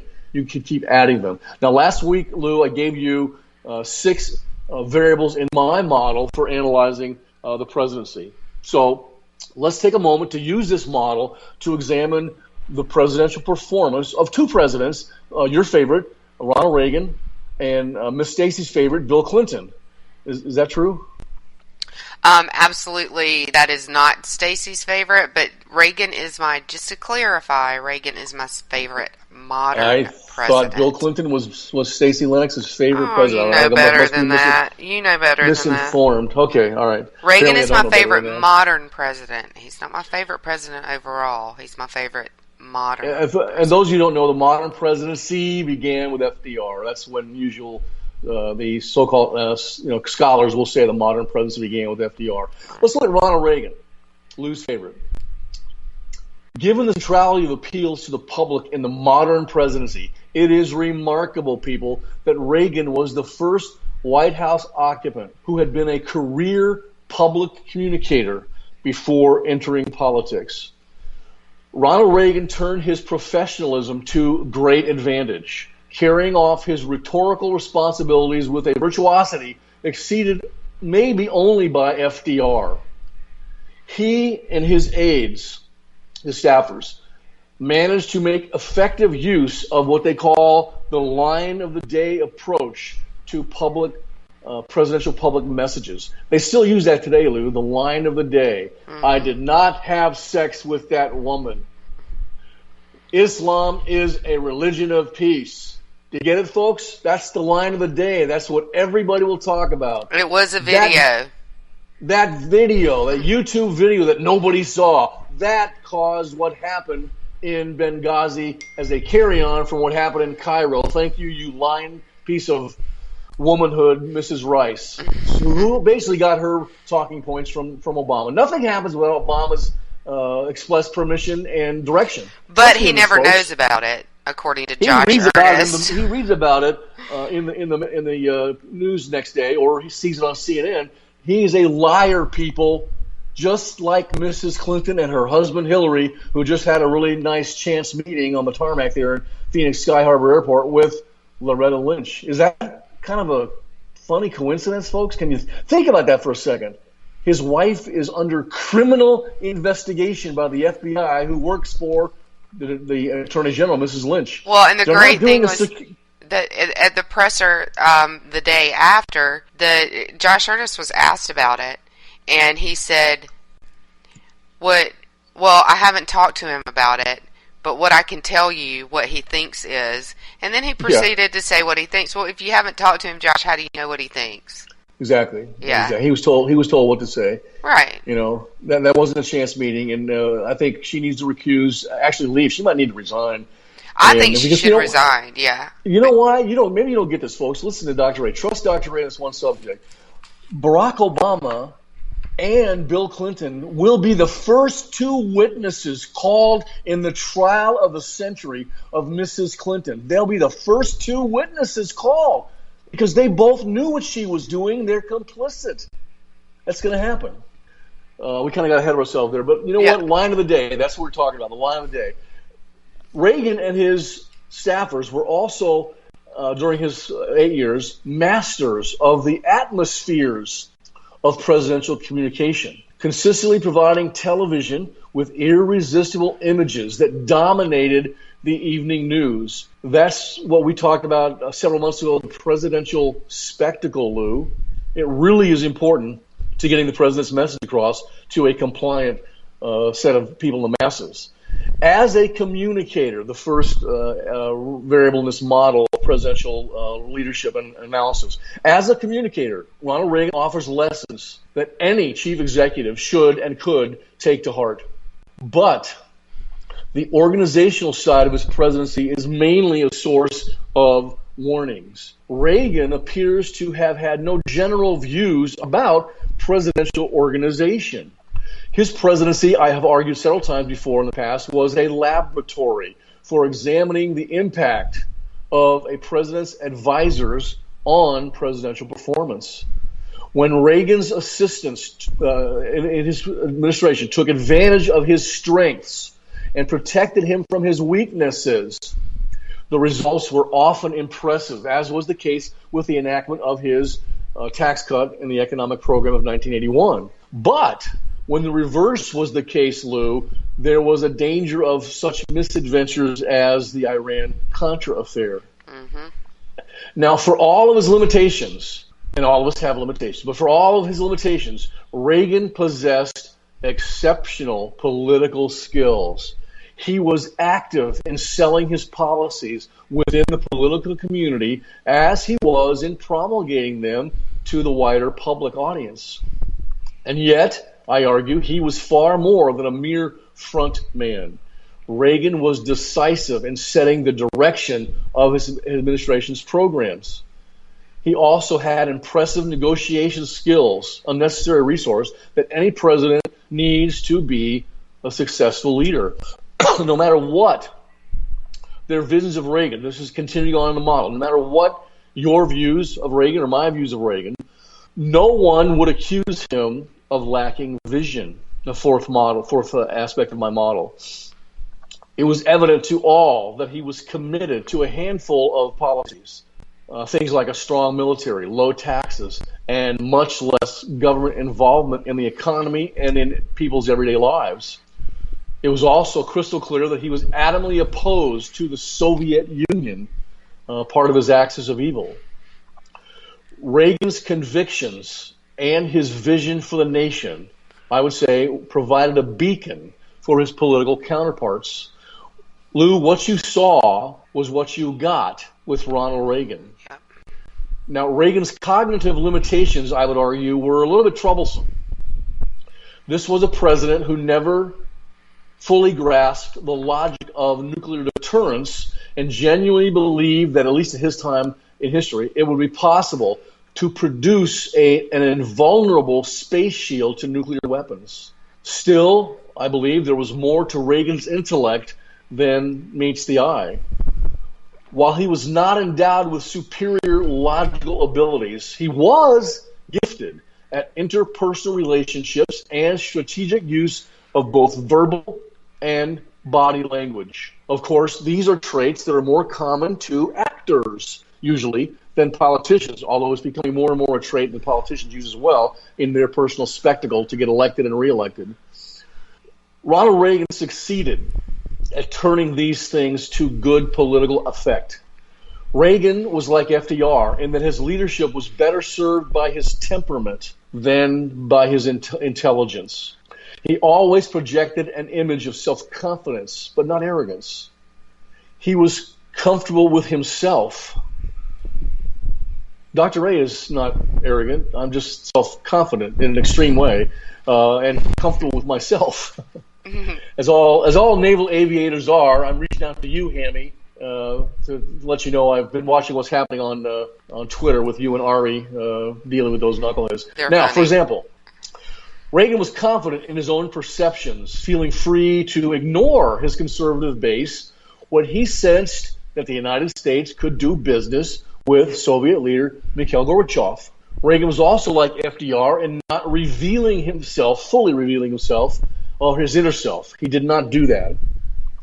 His aides held him in great respect, Lou, but never really felt fully bonded to him in their relationship. Ronnie Reagan was marked by a discomfort with face-to-face disagreement that I would say limited his ability to get the most from his advisors. Still, he showed no signs of insecurity, no signs of anger or other, disruptive emotions that could intrude on his presidential leadership. Reagan's emotional intelligence, we talked about that last week in the model, those qualities of emotional intelligence were well suited to the role in which he was cast by the American people. As such, Reagan's presidency, despite what the left wants to try to drill into your heads and mind rape you, was a total success when you look at the aggregate of what he did as the American president. Lou, you want to comment on that? Yeah, overall it was definitely a success, which is why he's my favorite modern president, is because of that. It's the overall, when you get to the end of the analysis, overall he was extremely successful, and I think that makes him a great president. How about your buddy Bill Clinton? Let's talk about Bill Clinton. Okay. At his best, Bill Clinton was an outstanding public communicator. He was at the top of his form. This is my opinion. He was at the top of his form when he was on the defensive. But at his worst, he was long-winded, unfocused, and off-message, which is to say that his rhetoric mirrored the rest of his leadership. Clinton's rhetorical shortcomings were most evident early on in his presidency when he stepped on his own lines by making multiple statements within the same news cycle. He was also quite capable of discarding his prepared texts, something that Clinton is not able to do, and then ad-libbing his way into political trouble, which is why Barack Obama doesn't do it, because when he gets off that teleprompter, he ad-libs his way into extreme political trouble. Clinton did the same thing.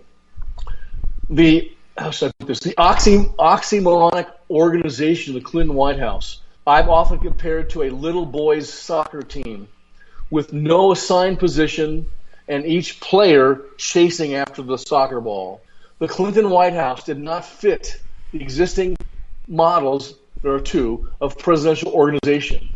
It followed neither the spokes in the wheel principle, where the president coordinates his own advisory team, nor did it follow the hierarchical model, in which the president employs a strong chief of staff to coordinate his activities and the activities of everybody around him. Clinton's presidential staff, his aides, flowed freely from issue to issue, and Clinton spent much of his time in meetings in which participation was a function of whoever bothered to show up. Despite the freedom that Clinton afforded to his staffers, he was not the kind of president who was beloved by his aides. His associates found him extremely difficult to advise. Why? Because of his inconsistency on political policies. He was also subject to, and his wife as well, wild fits of anger, extreme anger, and this soon became a source of embarrassment to his staff. As one might expect of someone whose adult life was devoted to politics, Clinton was capable of impressive displays of political skill, but he was likewise susceptible, Lou, to astonishing missteps and miscalculations. The unevenness of Clinton's performance was a partial function of his, readiness to change his policies in response to political exigencies and his tendency to overreach himself under favorable political circumstances. The Clinton presidency was marked by a few political victories. The most impressive of them occurred when he was on the defensive, and he was in 1995 able to beat the forces of Newt Gingrich during that shutdown of government. His perhaps most memorable failure, thanks to his wife, was the defeat of his health care proposal. No American president, Lou, exceeded Clinton in his grasp of policy specifics, especially in the domestic sphere. But his was a mastery that did not translate into a clearly defined vision for the nation. Clinton's intelligence did indeed enable him to envisage complexity, but his intensely political nature led him to modify his positions from context to context. There can be no better contrast than that between Bill Clinton, whose positions were open to modification, and Reagan, who was sort of vague about the details of his policy, but stood firmly for a broad handful of principles. Yep. Now, there was never any doubt about Clinton's impressive intelligence and his cognitive abilities. He was, to this day, a voracious reader who alternates between demanding works of public policy and fiction. He was a sponge for facts and had an ability to synthesize complex material quite easily. But, as Dr. A has argued before, there was also a problem in this realm. Clinton lacked the ability to cut to the core of a problem or to make balanced assessments of a complex issue. Indeed, Clinton fit the description of the lawyer who masters issues with the speed of oil covering water, but sometimes he does so at the same depth, Lou. What do you think about that so far? Well, I think you're pretty much right on with Clinton. I think that the weaknesses and the shortcomings you're talking about are true signs of narcissism. But if you want to get to the news, you got to wrap it up. All right, she's handling me. This politically gifted individual, this emotionally challenged William Jefferson Clinton, provides yet another indication of the fundamental importance of emotional intelligence in the modern presidency. Clinton's political gifts, Lou, enabled him to thwart the Republicans' efforts to remove him from office after one term during the impeachment hearings. But his psychic shortcomings were debilitating. Clinton seems certain to be remembered for moving the Democratic Party to the center of the political spectrum and for many incremental departures from policy. Yet he is also likely to be remembered as a politically talented underachiever whose White House experience provides a reminder that in the absence of emotional soundness, the American presidency is indeed a problematic instrument of democratic governance. That's my analysis of Clinton and Reagan.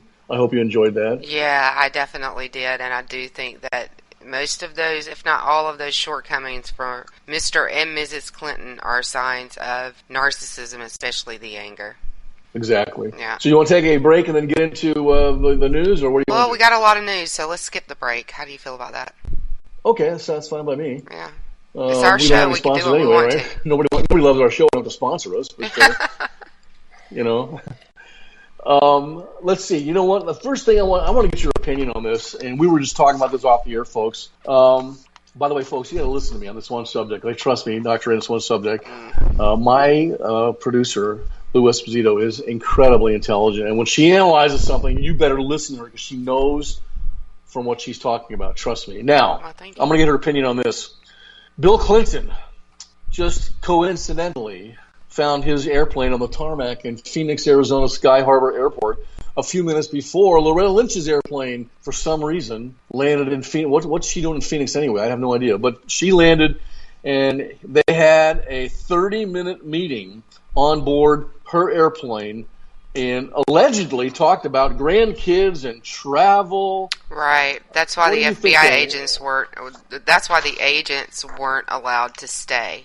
They had to leave the plane. Or take pictures. Or take pictures. No phones. Exactly. Mm-hmm. What do you think? What do you think about that? Well, in my opinion, it's highly inappropriate. Mrs. Lynch needs to either recuse herself totally from the investigation of Mrs. Clinton. And by the way, Mr. Clinton is involved in those investigations too, as is Barack Obama. They'll be the first two witnesses called when she goes to trial. Right. Or she just needs to go ahead and resign. What are your thoughts, Lou? Well, he was the Attorney General of the state of Arkansas. She is the Attorney General for the United States of America. Their knowledge of the law and conflict of interest is a high level of knowledge. He was a law school professor. He certainly knew what he was doing, and again, with the narcissistic tendencies, didn't care. She allowed it. So she should resign, and depending on what really happened in that meeting, she should be deposed, she should be questioned, and there's no reason that he can't be prosecuted for it. If there was undue influence in that meeting,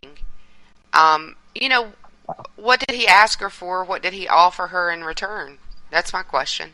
How about a board of directors slot after she leaves? Please free Hillary. Don't indict Hillary, and I got a nice cushy job for you on the Clinton Foundation board of directors. That's a bribe. Yeah, that is a bribe. Mm-hmm. I'm not saying that happened, but I tell you what, folks, I'm thinking it certainly might have happened. And they both, like Lou said, they both know better. But you know what? In today's environment, if you don't have true American patriots, people that will stand up with courage and conviction to defend the law of the land. What's the law of the land, Lou? It's the Constitution of the United States of America. Constitution, regardless of what some judges may think. We talked about it off the air. Yeah. If you don't have the people that will stand up, the true patriots who will fight and protect that wonderful founding document, then it is nothing but a suggestion, and the law of the land means nothing, especially to those people in the so-called elite. They feel they can do whatever they want and get away with anything because nobody has the guts to bring them to justice. And that's what's happening right now, Lou. I don't think it's going to happen much longer, but it's happening right now. Your comments on that? They have no right to take my Constitution away from me, and I resent them for it. That's my comment. This security review, by the way, the FBI doesn't do security reviews. They do criminal investigations. This criminal investigation has two parts. They're looking at her for the Espionage Act for compromising the security of the United States with her private little homebrew server in her bathroom and the things she's sent back and forth.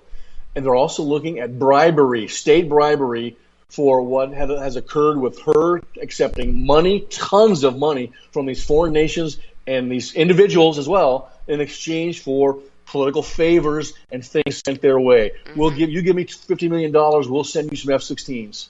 Yep, exactly. That happened, folks. If they tie those directly, the money and the favors, which isn't hard to do. So, we got $50 million from Saudi Arabia on this date, and 6 months later, they got this fleet of F-16s. Well, she's in trouble. Let's extend that. How about Valerie Jarrett, the Iranian-born female president of the United States? By the way, she is the first female president, by the way, folks. Exactly. Sorry, Hillary, but it's her.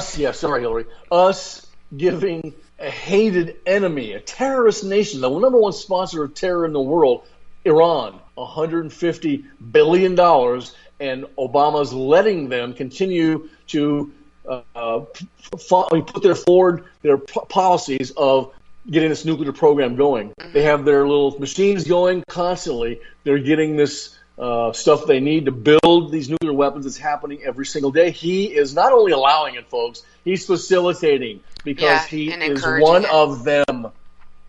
Yeah. He's one of them. Well, yeah. All right, come get me. Come get me, sir. Speak the truth, endure the consequences. That's Dr. Ray's mantra, and that's what Lou and I do every week. Yep.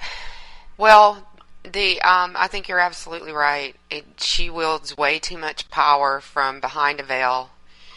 She is the man behind the curtain, or the woman behind the curtain, and I think that if you deny that or don't realize that at this point, you need to wake up. Is she the Wizard of Obama? Indeed. Oh. Ramadan is over with, or this is its last day. Yeah, tomorrow, maybe. That wonderful Islam, the religion of peace, which you know what I think of it, has killed, I think, 400 or 500. Don't think for a second that the terrorist attacks are over with the end of Ramadan, because I don't believe that to be the case. I believe Ramadan this year kicked off a new wave of terrorist attacks, but they're not going to stop, especially since they have had some success over the past month. What do you think if my listeners, I want to find out what their thoughts on this are. What do you think we should take the advice of Loretta Lynch? Here's how she advised us to deal with the terrorists and their vitriolic hatred, love, unity, and compassion. That's all we have to do. She sounds like love, a Wiccan. Unity, and compassion. She sounds like a Wiccan. Not that, and I don't mean to criticize Wiccans, because when somebody hates you, if you send them love, sure, okay, that's a great concept. Love is always a great concept, but when someone hates you to the point that they want to chop off your head, no amount of love is gonna help, because someone with that much hate can't love. It's not gonna matter. Y'all know that I'm a Christian, and Jesus Christ taught us, if somebody hits you, smite you on the left cheek, turn the other cheek and let them hit that one too. But he also said this: if you don't have a sword, trade in your cloak and get a sword so that you can equip yourself with the full armor of God. If somebody's going to, like Lou said, they hate you, they're coming at you, you know what they want to do to you. You have been given authority. You've been told by God himself, you have the right, the duty to defend yourself. Here's my... I'm sorry. Go ahead. Here is my thought on that. They call us crusaders. By God, let's be crusaders. Exactly. If somebody, by the way, you all know, I got some advice from Slickery Trigger on this, but I went out and bought myself an M&P 50, an AR-15, which is, pretty much like M16. It's not fully automatic. Pull once, you get one trigger. And I'm looking at it right now. I got it in my house for protection, because I think there are people one day that might be in the streets coming after us. I hope this doesn't happen. Well, and I'll say this. You've got to be prepared. I'll say this. There's so much, talk about hatred. There's so much hatred for an AR-15, but there are more powerful rifles. There are rifles that are more accurate, and a .45 handgun does more damage than an AR-15. Yeah. So the rhetoric around the AR is just stupid. I have a .45 as well. I remember we. Yeah, well, you can do more damage with that. Well, that's what we had as naval aviators. We had a .45, right? Colt .45. But I remember that there was a FBI issue in Miami where they had a couple of guys that robbed this bank, and they were equipped with their M16s, AR-15s, and they had body armor. And the agents at that time carried 9mm, and they shot these guys 6 or 7 times. Each of them sustained 3 or 4 wounds from this 9mm that were going to eventually be mortal wounds. And yet these bad guys continued to fire because they weren't knocked down, and they killed 2 more FBI agents. If you hit somebody with a .45 caliber round in the elbow, I don't care. They're going down because of the impact that they have experienced because of that round. So that's why I have a .45 as my handgun. Yeah. And I actually have a 9mm, but I can empty the clip in no time. So I'm not hitting you once. If you come in my door, I'm not hitting you just once. I'm hitting you multiple times. Oh, Dr. A, I may not be a good shot. So all I got to do is hit them once in the elbow. They're going to their shoulder and they're going down. Right. And Slickery Trigger will back me up on that. Yeah. Any more time for news? We got one. We can do one more story. Marilyn Mosby. Do you know who she is? Yeah, she's a prosecutor in Baltimore. Yeah, she's the incompetent prosecutor in Baltimore, 35 years old, who brought these 6 law enforcement officers up for trial for many different felonies that are being accused of for the Freddie Brown case, career criminal that basically, folks, killed himself in the back of that paddy wagon. He injured himself, broke his own neck, and died. And she's 0 for 3 now, and there are people there all over to say, hey, look, you're going to go over 6. Just drop the other 3 and resign. There's, I think, somebody from Georgetown, a law professor in Georgetown, brought up some papers that she needs to basically be disbarred, which would effectively end her career when she's done. And she is, I think, a black militant. And she's been mind raped by these people that have taught her all her life, white privilege, you've been oppressed. Folks, this is a bunch of crap. It's cultural Marxism. There's no such thing as white privilege, and we don't oppress these people anymore. At one time, they were oppressed. Slavery was horrible. At one time, we were all oppressed. Yeah, we were all oppressed. We've all been oppressed. Every race, every culture has had their oppressive moment. I've told you, Lou, what my white privilege is, and I fully expound on this. I tell you, yes, I have white privilege. I was privileged to serve the United States Navy and the United States of America and the people for 20 years as a naval aviator. That was my white privilege, and you can't take it away from me. I don't care what you say. So speak the truth, endure the consequences, folks. Yep. And let freedom ring. God help us. Yes, exactly. And that was Dr. A signing off. You can catch us on K98.org, K98talk.org on Thursday nights at 8 p.m. And you can catch us on WNJC in Philly Super 1360 a.m. Tuesdays at 5 p.m. And we'll be back next week. You guys have a great 4th of July. Wonderful week. And we'll see you next time. So long, everybody. Wake Up America Radio on WNJC is part of the Conservative Commando Radio Network.